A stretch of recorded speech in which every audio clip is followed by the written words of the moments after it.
Hello दोस्तों, स्वागत है आपका अपने YouTube channel Rohit Goswami law classes में। और मैं आज आपको कराने वाला हूँ LLB फर्स्ट ईयर। सेम है हमारा second. LLB first year same है हमारा सेकंड। और आज मैं आपको कराने वाला हूँ कॉन्स्टी, जिसे हम कॉन्स्टिट्यूशनल भी बोलते हैं, जिसे भारत का संविधान। कॉन्स्टी जिसे हम शॉर्ट में कॉन्स्टी बोलते हैं। और इसका जो पार्ट बनेगा ये पार्ट 2 है, कॉन्स्टी पार्ट 2।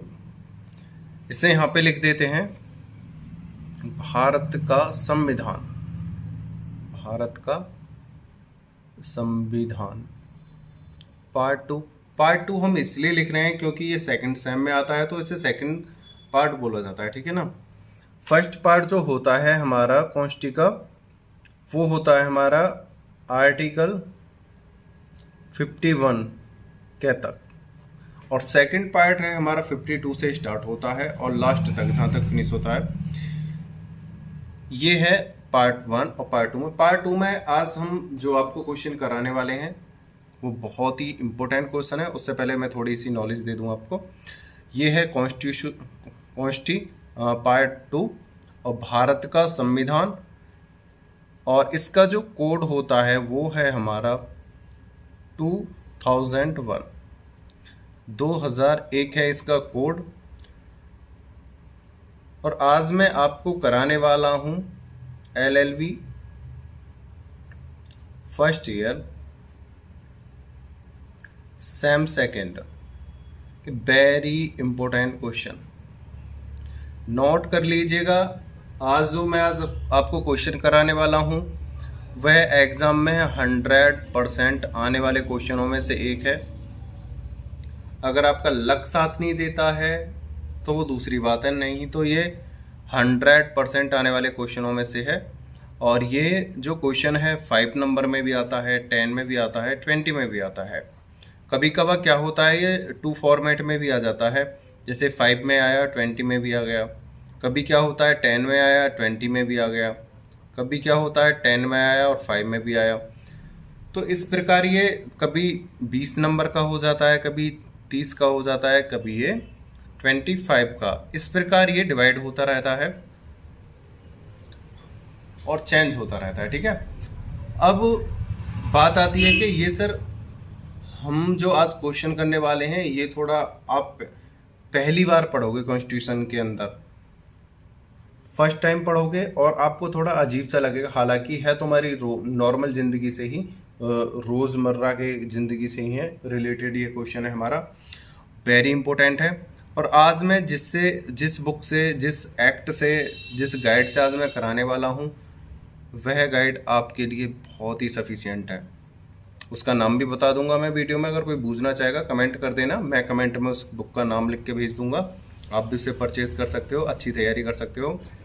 और दूसरी बात, एक बात बता रहा हूँ, मैं आज आपको जो क्वेश्चन करा रहा हूँ, जहाँ से मैं करा रहा हूँ, यह वाला क्वेश्चन UP PCSJ 2013 में आया था।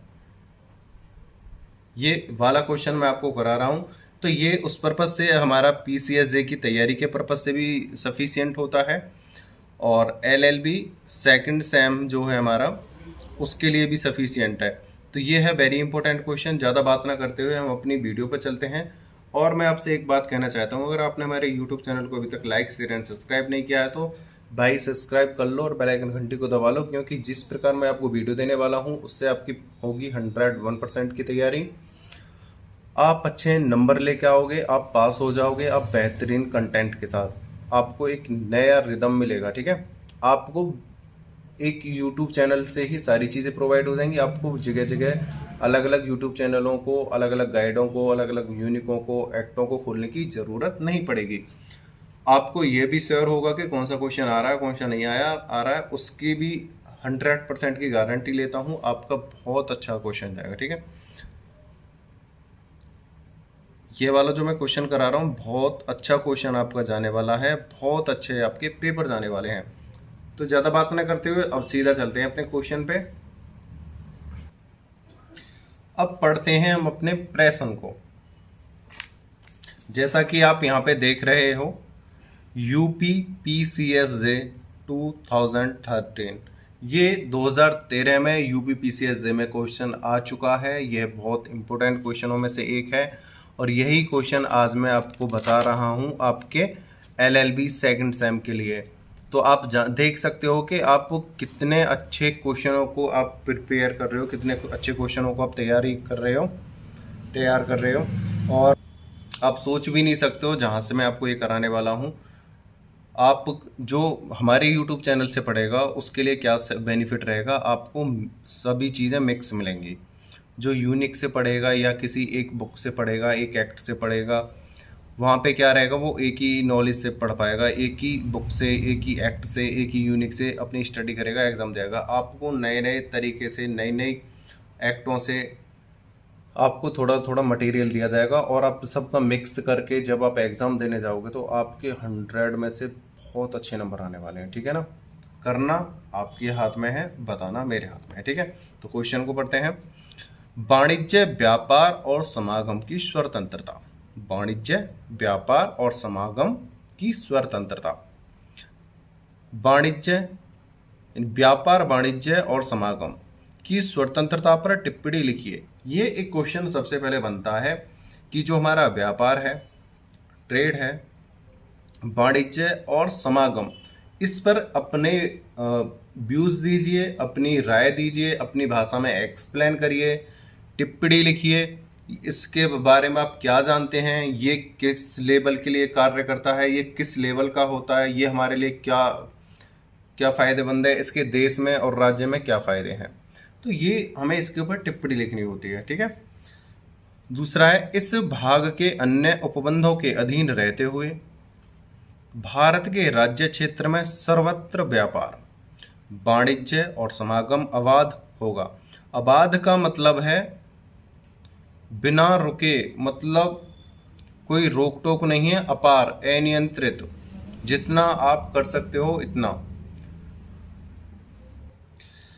मोटी भाषा में हम कह सकते हैं फ्रीडम, यानी स्वतंत्रता। स्वतंत्र रूप से आप कितना भी व्यापार कहीं भी किसी भी दिशा में कर सकते हो, बशर्ते। अब हम इसको स्टडी करते हैं, इसके आंसर को पढ़ते हैं। समस्त भारत क्षेत्र में मुक्त परिवहन एवं मालों के आगमन को कायम रखना देश की आर्थिक एकता के लिए परम आवश्यक है। यहाँ पर क्या ये कहता है कि भारत में जो आगमन होता है किसी माल का, या कोई माल हमारे देश से कहीं जा रहा है, या एक राज्य से दूसरे राज्य में हम कोई व्यापार कर रहे हैं, तो वहाँ पर जो सरकार है वो भेदभाव नहीं करेगी, सभी के लिए समान रूप से कार्य करेगी, सभी के साथ समान व्यवहार रखेगी, कोई आवागमन पर कोई रोकथाम नहीं करेगी, बशर्ते वे अपने नियम कायदा कानून जो हैं अगर वो लगाएंगे तो सभी के साथ एक साथ लगाएंगे, नहीं तो बशर्ते किसी पर्टिकुलर व्यक्ति पर या किसी एक कंपनी पर या किसी एक राज्य पर नहीं लगा सकते। अगर वो कोई रूल अप्लाई होगा तो वो सभी के साथ होगा और किसी को भी किसी देश से या किसी राज्य से व्यापार करने से नहीं रोका जाएगा।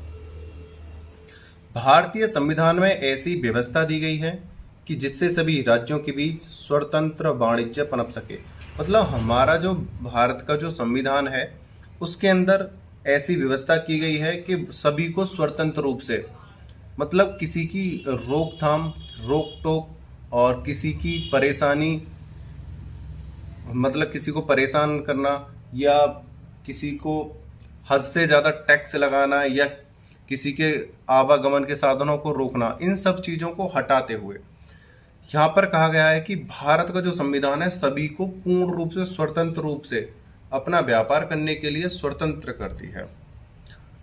आर्टिकल अनुच्छेद 301 से लेकर 307 के अधीन व्यापार व वाणिज्य को संपूर्ण भारत राज्य क्षेत्र में स्वतंत्र बनाया गया है।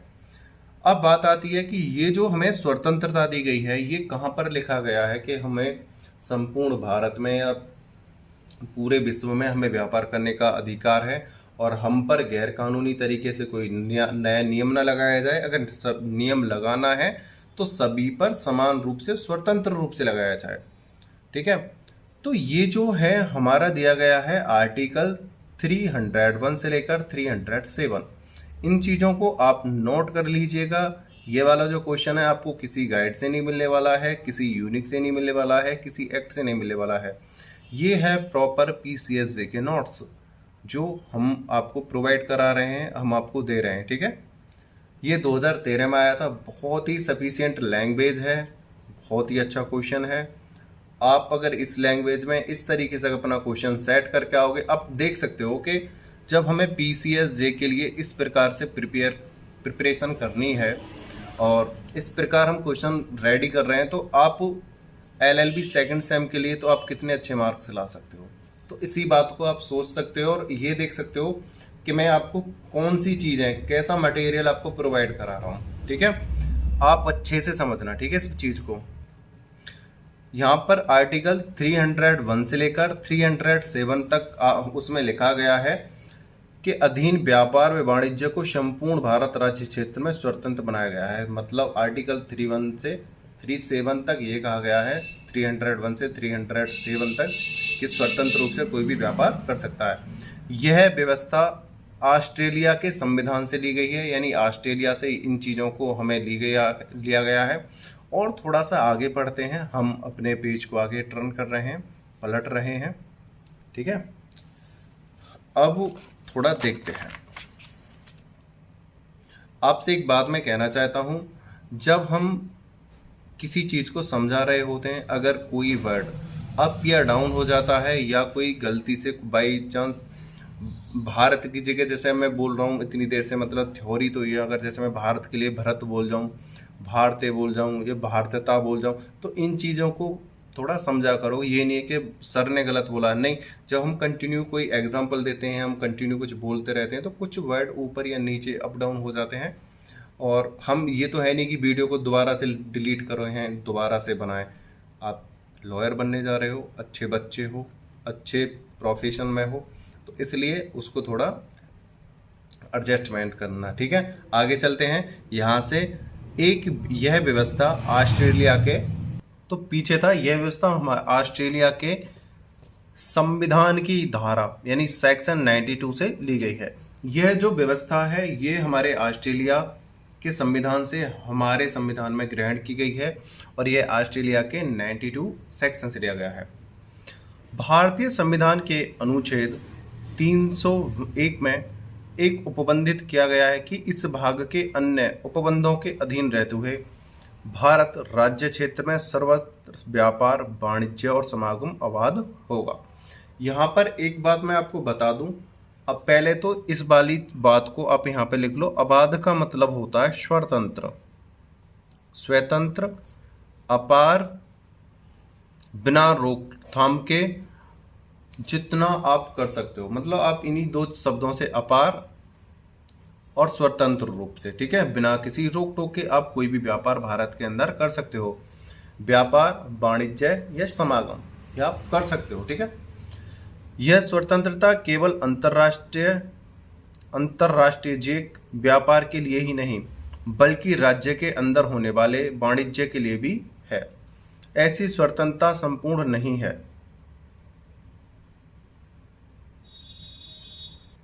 तो यहाँ पर कहा गया है कि ये जो हमको जो स्वतंत्रता दी जा रही है, यह नहीं है कि आप अंतर्राष्ट्रीय व्यापार ही कर सकते हो।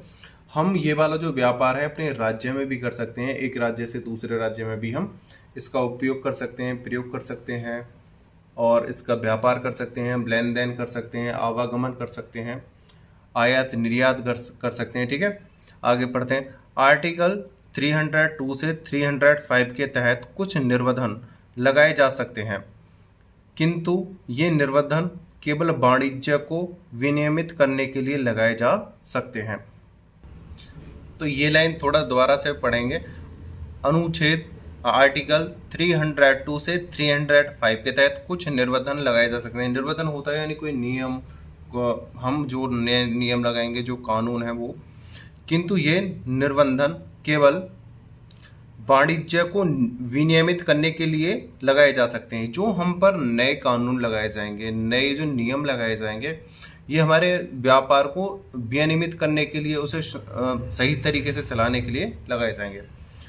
वाहनों के लिए लाइसेंस, ट्रैफिक नियम, मूल्य नियंत्रण इत्यादि व्यापार, वाणिज्य एवं समागम को विनियमित करने के उद्देश्य से लगाए जाते हैं। मतलब जब कोई हम पर निर्बंधन यानी कोई नया कानून जो हम पर लगाया जाता है वो इसलिए लगाया जाएगा या लगाया जाता है जिससे कि व्यापार, लाइसेंस, मूल्य नियंत्रण, आवागमन, समागम, आयात निर्यात इन सब चीज़ों पे कोई आगे जाके परेशानी ना हो, जिससे कोई समस्या उत्पन्न ना हो। आगे पढ़ते हैं। इसलिए यह संवैधानिक है। यदि सड़क या पुल का टैक्स लिया जाता है तो गैर संवैधानिक नहीं है, क्योंकि इसका उद्देश्य भी समागम के लिए सुविधाएं उपलब्ध कराना ही है। यहाँ पर एक बात कही गई है, जो हमको व्यापार, वाणिज्य, समागम का जो अधिकार है ऑस्ट्रेलिया के सेक्शन 92 से लिया गया है, और यह जो व्यवस्थाएं हमको बताई गई हैं भारत के नियम के अनुसार, भारत के संविधान में जो है ये 301 से 307, 305 तक ये हमको दी गई हैं। हमको बताता है हमें किस प्रकार से हमें चलना है, किस प्रकार से हमें नियम फॉलो करने हैं। अगर हम पर कोई नियम लगाया जा रहा है तो ये कोई गलत नहीं है, ये सभी पर लगाया जा रहा है। कोई टैक्स आया है, कोई नया रूल आया है, कोई नया नियम आया है, तो ये सब चीज़ें हमारी व्यवस्था के लिए, हमारी सुरक्षा के लिए, हमारी देखभाल के लिए ही लगाई जाती हैं। तो इन चीज़ों को आप अपनी लैंग्वेज में याद कर सकते हो। एक बार मैं आपको मोटा मोटा सा बता देता हूँ। यह स्वतंत्रता केवल अंतर्राष्ट्रीय बाजार के लिए नहीं बल्कि राज्य के अंदर होने वाले वाणिज्य के लिए भी है। मतलब यह ये नहीं है कि हम ये जो नियम हैं और ये जो व्यापार हैं हमारे राज्य के लिए ही हैं, अंतर्राष्ट्रीय लेवल से लेके और हमारे राज्य में भी ये दोनों जगह ही लागू होगा, ऐसी संपूर्ण स्वतंत्रता नहीं है। अनुच्छेद 302 और 305 के तहत कुछ निर्बंधन लगाए जा सकते हैं। आर्टिकल हमसे ये कहता है कि 302 से 305 के अंतर्गत हमको कुछ नियम फॉलो करने होंगे, किंतु यह जो नियम केवल वाणिज्य को विनियमित करने के लिए लगाए जा सकते हैं। वाहनों के लिए लाइसेंस, ट्रैफिक नियम, मूल्य नियंत्रण इत्यादि व्यापार, वाणिज्य एवं समागम को विनियमित करने के उद्देश्य से भी लगाए जा सकते हैं। ये नहीं है कि हम पर व्यापार के लिए कोई टैक्स लगाया जाए, ये और भी किन्हीं और अदर चीज़ों के लिए भी जो हमारे व्यापार से रिलेटेड है उन पर भी ये नियम और टैक्स लगा सकते हैं। वाहनों के लिए ये इसलिए यह संवैधानिक है। यदि सड़क या पुल का टैक्स लिया जाता है तो ये गैर संवैधानिक नहीं है, क्योंकि इसका उद्देश्य भी समागम के लिए सुविधाएं उपलब्ध कराना ही है। मतलब यहाँ पर अगर कोई हमसे पुल, सड़क का टैक्स लिया जाता है तो ये भी हमारे व्यापार के लिए ही उपयोगी होता है, ये हमारे समागम के लिए ही उपयोगी है। अब सबसे मेन बात क्या है कि हम जब भी कोई क्वेश्चन करते हैं तो मैं आपको एक बात बताता हूँ।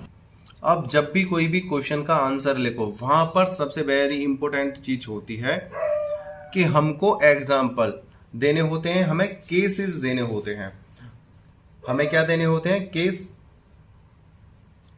एग्जाम्पल यानी केसेस हमको देने होते हैं। अगर इसके बिना अगर हम एग्ज़ाम दे रहे हैं, अगर इसको हम सॉल्व कर रहे हैं, चाहे हम कितने ही अच्छे तरीके से क्यों ना सॉल्व कर रहे हों, अगर हमारी राइटिंग सही नहीं है और हमने कोई एग्जाम्पल नहीं दिए हैं तो समझ लेना हमारे ज़्यादा अच्छे नंबर नहीं आने वाले हैं। तो हम इसके लिए इसमें 2 या 2 से ज़्यादा एग्जाम्पल नहीं देने वाले हैं, क्योंकि फिर ज़्यादा लंबा क्वेश्चन हो जाता है और हमको 20 और 25 मिनट का हमें ध्यान भी रखना होता है। तो हम कराने वाले हैं आपको सिर्फ 2 एग्जाम्पल्स और जो बेहतरीन होंगे, ठीक है। यहाँ पर जो पहला देखते हैं, अटियावारी टी कंपनी बनाम असम राज्य। जो पहला जो हमारा एग्जाम्पल है उस एग्जाम्पल को ले लेते हैं। अटियावारी टी कंपनी बनाम असम राज्य AIR 1961 SC 332 के मामले में आपको एक बात मैं बता दे रहा हूँ। यहाँ पर अगर आप इतना ही अगर एग्जाम में लिख देते हो, अटियावारी टी कंपनी बनाम असम राज्य, आप इतना लिख दो, ये सब चीज़ें मटेरियल आप छोड़ दो, कोई दिक्कत नहीं है, ठीक है ना। इन सब चीज़ों को आप छोड़ भी सकते हो, और अगर आप का माइंड शार्प है, आप याद कर सकते हो तो आप इसे याद करके लिख सकते हो। अगर आप इतना ही याद करना चाहते हो तो आप इतना लिख दो, ये भी सफिशिएंट है, ठीक है। असम राज्य के मामले में असम राज्य ने असम से बाहर जाने वाली चाय पर टैक्स लगा दिया, जिसे उच्चतम न्यायालय ने गैर संवैधानिक माना, क्योंकि इसका उद्देश्य विनिमय के लिए प्रतीत नहीं होता था। यहाँ पर क्या हुआ था, एक बार असम राज्य ने, असम से कोई चाय एक कंपनी थी अटियावारी टी कंपनी, वो उसने जो अपना जो व्यापार करा था, जो व्यापार करा एक अपने राज्य से दूसरे राज्य के साथ कर लिया, तो वहाँ पर क्या था, असम राज्य ने उन पे टैक्स लगा दिया कि आपने अदर स्टेट में क्यों व्यापार करा है।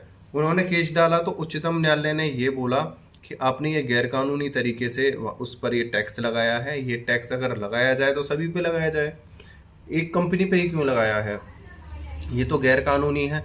आपको नियम बनाने हैं तो पहले उसको सही तरीके से जांचो परखो और सभी के ऊपर वो लगाओ, एक राज्य पे नहीं, फिर वो सभी पर लागू होना चाहिए, एक कंपनी पर नहीं पूरे राज्य में लागू हो, एक कंपनी पर नहीं पूरी सभी व्यापारिक कंपनियों पे, सभी व्यक्तियों पे लागू हो जो व्यापार करते हैं। ठीक है, तो यह था एक छोटा सा ही एग्जाम्पल, इंटरेस्टिंग है, इसे अपनी लैंग्वेज में थोड़ा सा बड़ा कर सकते हो कि एक कंपनी थी, उसने अपना सामान दूसरे राज्य में, स्टेट में भेज दिया, और इस प्रकार से थोड़ी 3-4 लाइन की अपनी स्टोरी सी इसमें ऐड कर देना। ठीक है, दूसरा एग्जाम्पल लेते हैं हम। सेकंड एग्जाम्पल जो हम लेंगे वो ये है, तमिलनाडु राज्य बनाम Messrs trading company AIR 90-9033 SC 237 के मामले में तमिलनाडु सरकार ने, मैंने आपको पहले बता चुका हूं, अगर आप इतना याद कर पाओ तो इतना कर लेना, अगर इतना कर पाओ तो इतना कर लेना, अगर आप इतना ही लिख रहे हो ये तो आपका ये भी सही है। ठीक है ना, ध्यान रखना। तो तमिलनाडु सरकार ने टिम्बर की लकड़ी को राज्य के बाहर ले जाने पर पूर्ण रोक लगा दी। एक टिम्बर की लकड़ी होती है, तो जो तमिलनाडु राज्य था उसने अपने राज्य से उस लकड़ी को बाहर जाने के लिए रोक लगा दी, पूरा बैन कर दिया कि आप इस लकड़ी को हमारे राज्य से किसी बाहर राज्य को नहीं दोगे, इसका व्यापार नहीं करोगे। ऐसी क्षेत्रीय आवश्यकता को देखकर किया गया था। ये इसलिए नहीं लगाया था कि उस कंपनी से उनको कोई जेलसी थी या कोई उनसे कोई ज़्यादा टैक्स वसूल करना था, ये इसलिए किया गया था क्योंकि उस तमिलनाडु राज्य में उस लकड़ी का बहुत ज़्यादा उपयोग था, और अगर उस राज्य से उसका व्यापार हो जाता, निर्यात हो जाता, तब क्या होता, उस राज्य में उस लकड़ी की कमती पड़ जाती, फिर उनको आयात करना पड़ता, तो इसलिए उस राज्य ने स्टॉप लगा दिया। तो ऐसी क्षेत्रीय आवश्यकता को देखकर किया गया था। न्यायालय ने इसे विधिमान्य घोषित किया और कहा कि वह अनुच्छेद 301 से 304 ख का उल्लंघन नहीं करता है तथा यह विनिमयात्मक उपाय है।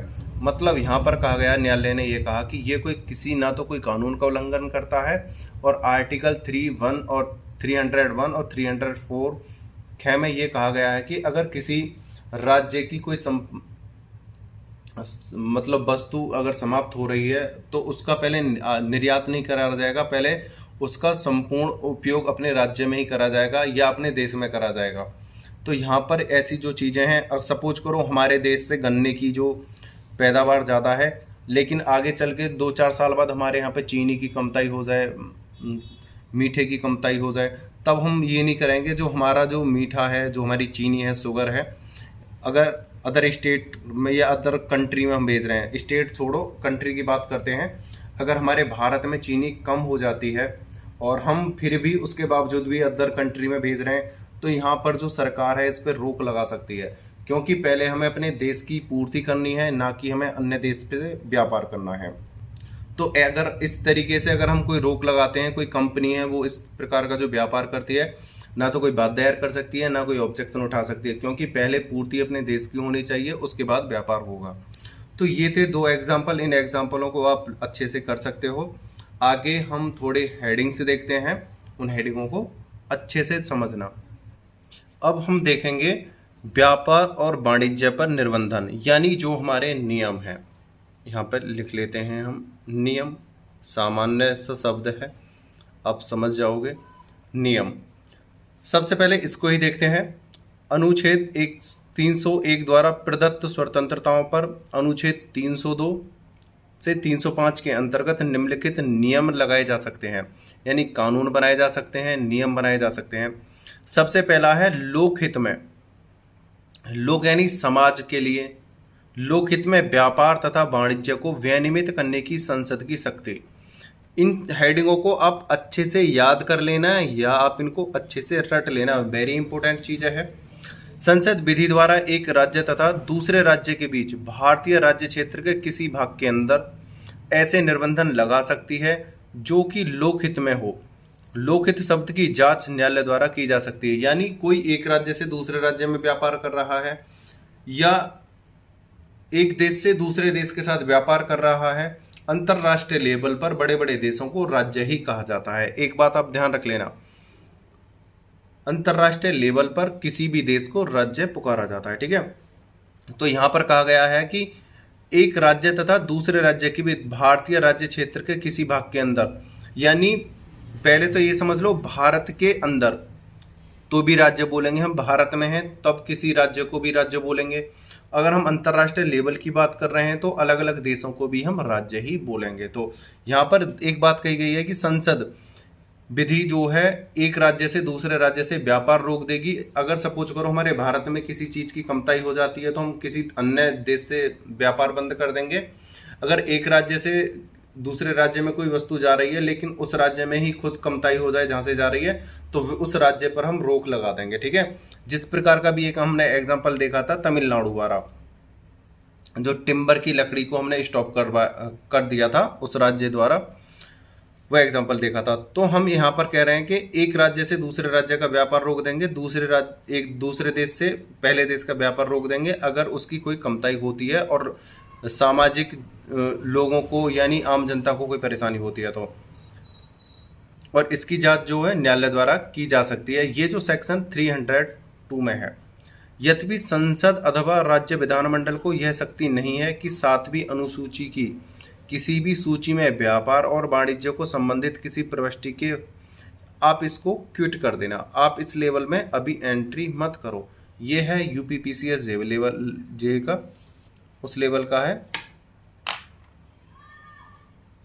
आप इस चीज को क्विट कर दो। हमें जितना चाहिए मैं आप उतना ही करा रहा हूं। दूसरा